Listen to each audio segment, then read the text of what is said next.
It was a rainy evening in the city, the kind where every streetlight creates pools of gold on the wet pavement. I was exhausted after a long day at work, carrying my bag and umbrella, eager to finally reach my apartment. The city seemed alive, yet lonely, with people hurrying past each other under umbrellas, lost in their own worlds. When I reached my building, I realized my key wasn't in my pocket. Panic immediately set in. I checked my bag again, thinking maybe I had misplaced it somewhere, but it was nowhere to be found. My heart started beating faster. It was raining heavily, the wind cold against my face, and I was locked out of my apartment. I knocked on my neighbor's door, hoping someone could help. Mrs. Alvarez, my elderly neighbor, opened the door and looked at me with concern. "Everything okay?" she asked. I think I lost my key," I said, trying to sound calm, though my voice trembled. She sighed, inviting me in. "Come in, sit down. Let's figure this out. It's awful weather outside." I stepped inside her cozy apartment. The smell of brewed coffee and old books filled the room. The rain pounded against the windows, creating a tense rhythm that seemed to mirror my nerves.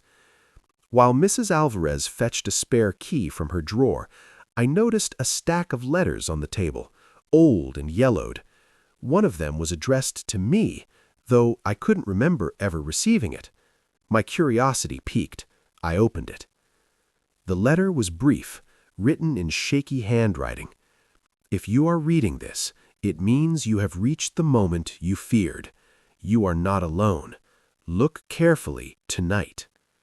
A shiver ran down my spine. What did it mean? My mind raced. Was this some prank, or something else entirely? Just then, Mrs. Alvarez handed me the spare key. "Here, this should help," she said, her voice gentle but alert. I thanked her, stepping back into the cold rain. The letter still burned in my hand. What did she mean? Look carefully tonight. And why now, on a rainy, ordinary evening?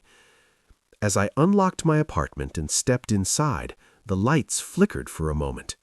My apartment was empty and quiet, except for a faint sound coming from the bedroom, like whispering. I froze. My first thought was that it was just the wind, but the whispering continued, soft but distinct. Someone was in my apartment. I stood frozen in the doorway of my apartment, gripping the letter tightly in one hand and the spare key in the other. The whispering hadn't stopped. It was faint, almost like the wind, but there was a pattern to it, deliberate, teasing, as if someone was trying to get my attention. I took a cautious step forward, my shoes squelching softly against the wet carpet. Every shadow in the room seemed alive. The flickering lights above created shapes that danced across the walls, stretching and twisting like phantoms. My heartbeat was loud in my ears, each thump echoing through the empty space. "Hello?" I called out, my voice barely above a whisper. Nothing, just the soft drip of rain from the windowsill and the faint hum of the city outside. I took another step, toward the bedroom where the whispering seemed strongest. The letter in my hand felt heavier now, almost burning against my palm. I unfolded it again, hoping some hidden message would jump out at me, but the words were the same. "If you are reading this, it means you have reached the moment you feared. You are not alone. Look carefully tonight." My eyes scanned the room. Everything looked normal at first glance, my bed neatly made, the desk clear, nothing out of place. But then I noticed it, a small shadow moving across the wall, not mine and not any shadow that could have been cast by furniture. I froze again. The whispering became clearer. This time I could make out a word. "Over here." It sounded like it was coming from the closet. My stomach twisted. I slowly approached, my hands trembling. I reached for the handle, hesitated, and then, with a deep breath, pulled it open. The closet was empty, but inside, hanging from a hook, was an envelope sealed with a wax stamp I didn't recognize. My name was written on it. My hands shook as I picked it up and broke the seal. The message inside was short, typed neatly on plain paper. Do not trust what you see. Only trust the sound of the floorboards. Someone is watching.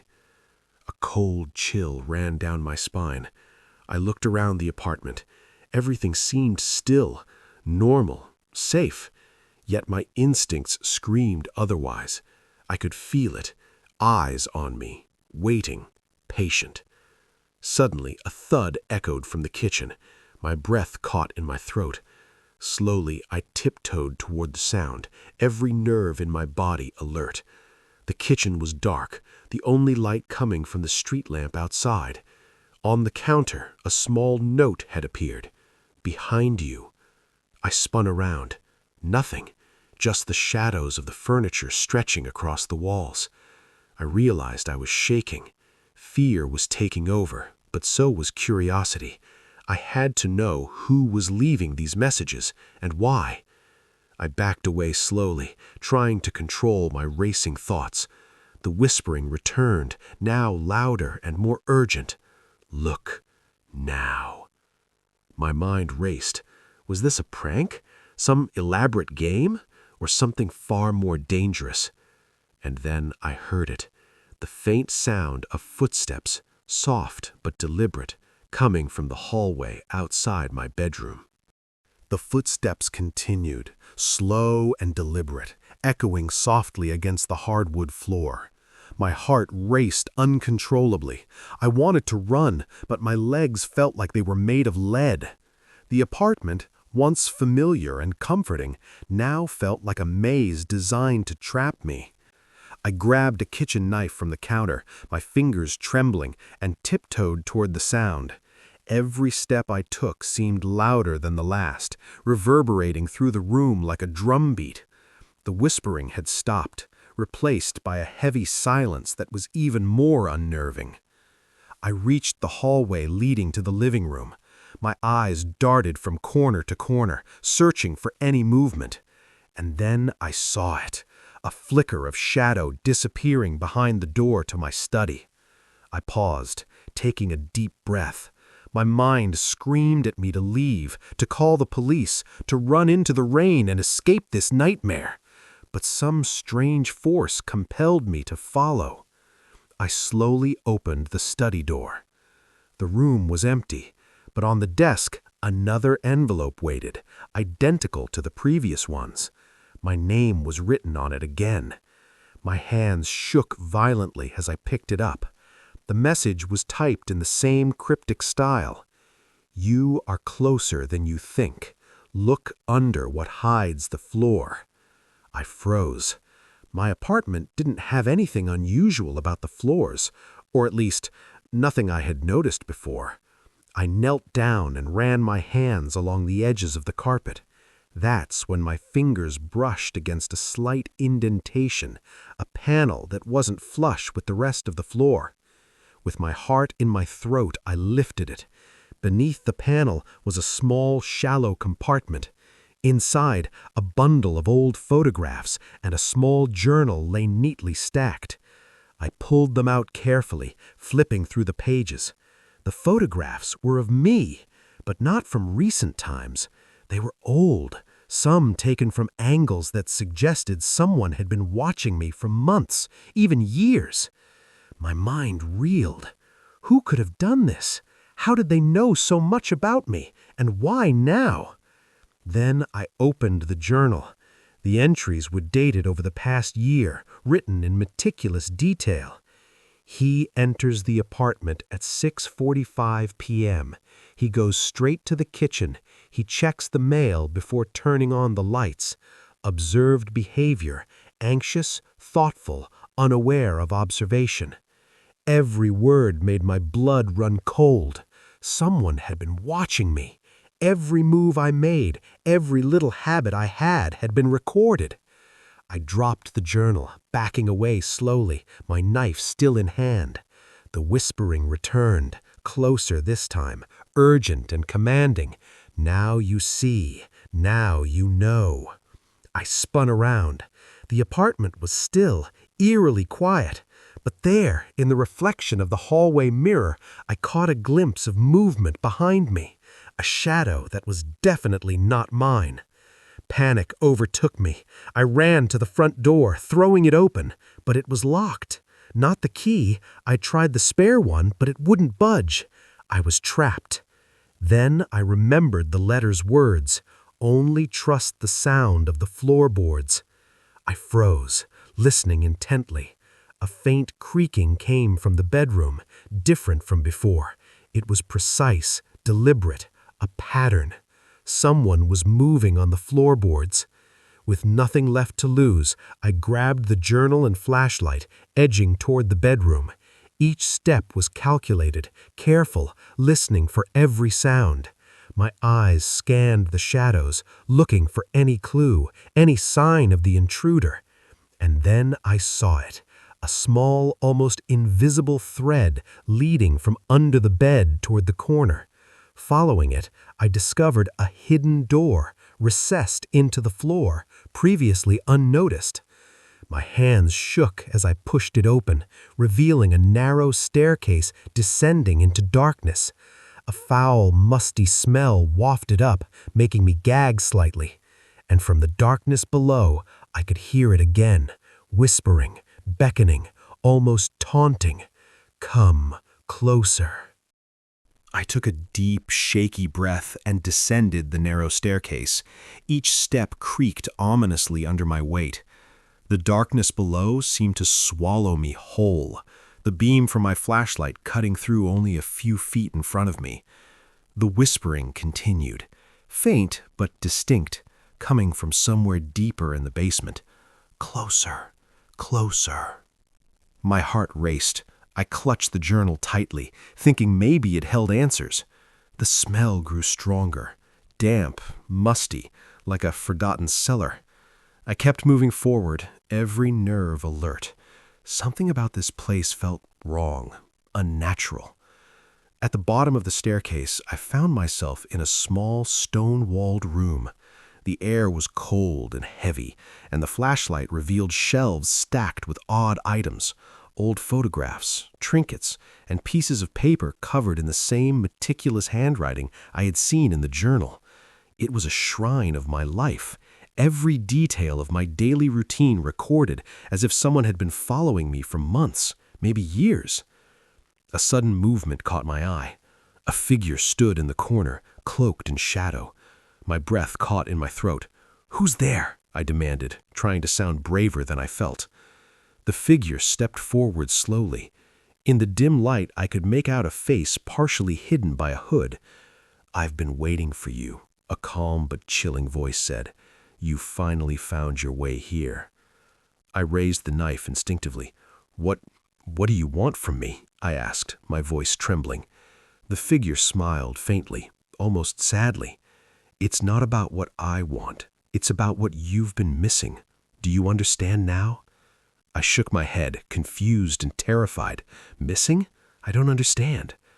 "Look at everything you've ignored," the figure said, gesturing to the walls covered with my photographs, notes, and observations. "You've lived your life thinking you were alone, oblivious to the truth hiding in plain sight. But everything, every choice, every small detail, it all led you here." I scanned the room again.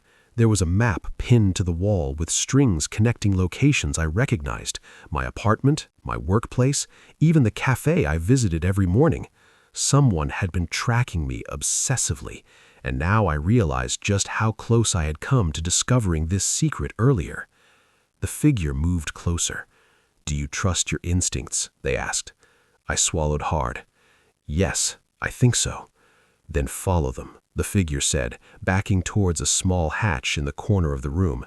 "The answers you seek are down there, but once you go, there's no turning back." My pulse pounded in my ears. I had no choice. My curiosity, my fear, everything drove me forward. I approached the hatch and pulled it open. A ladder descended into darkness, deeper than the basement itself. The whispering grew louder, almost urging me onward. I took my first step down, the ladder swaying slightly under my weight. Every step echoed, each creak reverberating off the stone walls. The air grew colder, damper, and I could feel my skin prickling with anticipation and dread. At the bottom, I entered a cavernous room, dimly illuminated by flickering fluorescent lights. And there, in the center, was something I never could have expected. A collection of screens, all showing live footage of different rooms, streets, and even my own apartment. I realized with horror that I had been watched for months, every move, every conversation, every moment, captured and stored. And then I heard the voice again, now directly behind me. "Do you see now? You've been part of a story bigger than you imagined." I spun around, but the figure was gone. Only the screens remained, glowing ominously in the shadows. I realized then that the basement, the journals, the photographs, everything was part of a plan. Someone had orchestrated this entire scenario, guiding me towards a discovery they wanted me to make. But why? And what did they hope I would do next? The whispering continued, insistent, almost commanding. "Find the truth, or it will find you first." I stood frozen, staring at the bank of screens. Every corner of my life had been recorded, every private moment watched. My heart pounded, my mind racing. Who could have orchestrated all of this? And why? Then I heard it again, soft but deliberate. "Turn around." I slowly did, gripping the knife tighter, my legs trembling. The figure from the basement corners emerged from the shadows, hood down now, revealing a face I never expected. My stomach twisted in shock. It was someone I knew, someone I trusted. "You?" I whispered. "Yes," the figure said, voice calm but heavy. "I had to do this. You weren't noticing, weren't paying attention. You were blind to the patterns around you." My mind reeled. "Patterns? What are you talking about?" The figure stepped closer, pointing toward the screens. "Every little detail in your life, every habit, every relationship, it all had meaning. I had to show you the consequences of ignoring them. Only by seeing everything would you finally understand." I shook my head, trying to process it all. But why? All of this? The letters, the whispers, the hidden basement? "Because," the figure said softly, "you needed to wake up. Life is not just a series of routines. You've been living on autopilot, missing what matters most. Only by confronting fear, by facing the unknown, could you see clearly." I took a deep breath, trembling. The horror of being watched, of the obsession, was overwhelming. But slowly, a strange clarity settled over me. The figure was not trying to harm me, not really. They had orchestrated a challenge, forcing me to confront my own negligence, my blind spots. I looked around the room again, the photographs, the journals, the screens, and realized that I had been given a gift in a twisted, terrifying way. I could finally see everything I had ignored: moments with friends, small acts of kindness, opportunities I had overlooked. The figure nodded, as if reading my thoughts. "Now you understand. Take it, use it wisely. This is your chance to change, to live fully aware, not blind." I swallowed hard, letting the fear drain from my body, replaced with a strange mix of gratitude and awe. I understand. "Thank you," I said, my voice barely a whisper. The figure stepped back toward the staircase. "Remember, life will test you, but you are ready now." And then they vanished, leaving me alone with the screens, the journals, and the quiet hum of the city above. I spent hours in that basement, reviewing the journals, the photographs, and the notes. By the time I finally climbed the staircase back to my apartment, the first hints of dawn were breaking. I looked around my apartment, familiar, yet now full of meaning. Every shadow, every detail, every sound mattered. From that day forward, I noticed everything. I paid attention to friends and neighbors, small interactions, opportunities I had previously ignored. Life felt richer, more vivid. The fear and mystery had transformed into clarity, and I realized the person who had orchestrated it all had given me an invaluable lesson, one I would never forget. Sometimes the universe has strange ways of teaching you what you need to learn, and sometimes the darkness you fear the most can lead you to the light you never expected.